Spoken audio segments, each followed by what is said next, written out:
Everybody has their favorite ways of lighting a set, whether it be a large or small shoot. You will always have that go-to lighting setup, gear, people, whatever. It can be super complicated with like powerful lights scattered around the room, diffusion, practicals, whatever, you know, or it can be as simple as a lamp and a bounce board.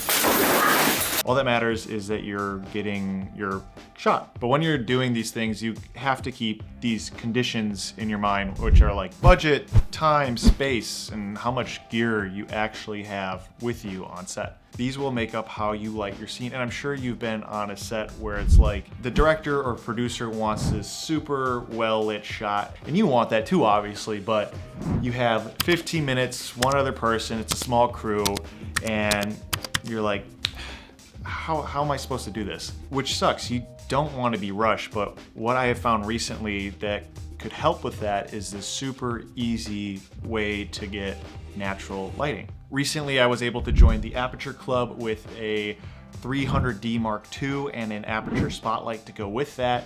And I have been a really big fan of both of them. The Aputure lights are amazing and I really want to get more. And if you're curious on my opinion on the spotlight, go check out my video I made recently, no pressure, but if you want to. Again, I'm a huge fan of it. I'm so happy I picked it up. And what I see a lot of people doing with the spotlight is just really creative designs, these background designs with the gobos and just really cool effects like beams and stuff. Like, it's really cool. You can be very creative with it. But what if you just simplified it? Let's say you're on a set and you don't have a ton of room, you don't have a ton of time, you don't have a ton of gear, but you do have that spotlight and the light that goes with it. I would recommend just blasting it into a corner. It really makes setup time super, super simple and looks natural. And again, it doesn't take a lot of time. And if your subject moves around, well then just pivot it, like turn the light. It's baby easy.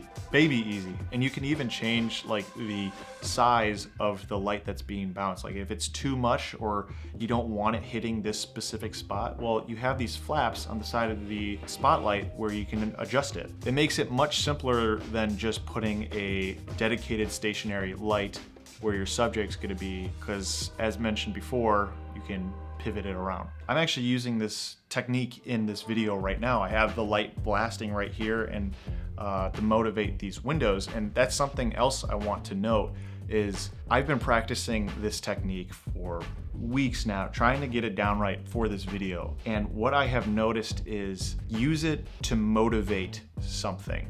Like use it to motivate a window or a lamp, because you could totally use this method to bounce it at the ceiling and brighten up the background a little bit. I have done that in a video, but it doesn't look super natural when you're using it without anything to motivate it. I mean, that's the case with most lighting, but I would try to do this at night and try to fake light into our bedroom in the other room of our apartment. And I'm on the 5th floor, so you can't really bounce more light in when it's nighttime and make it look daytime. It's really hard. And I only have 300s, so it doesn't get very bright, but I would 100% use this to motivate something like a lamp or your windows. I shot something similar earlier today where it's just me playing video games, and it did make a huge difference. I was able to move the light when I was moving the camera, and it just really made me and some of the background much better exposed, and I just had a really nice looking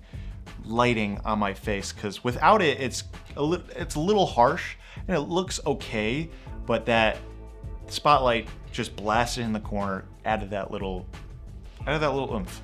Now, I can't go throughout this whole video without mentioning Lewis Potts. He's a YouTuber who brought me onto this idea.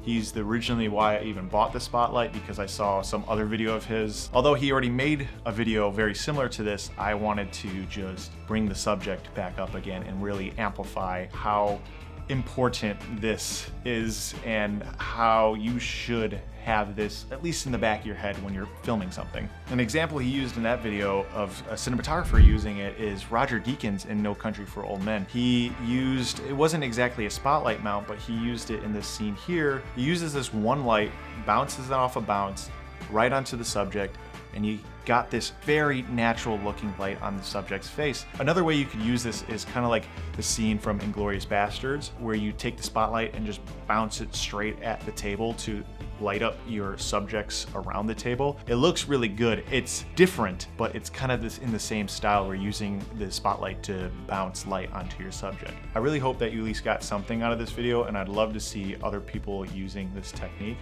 And yeah, thanks for watching.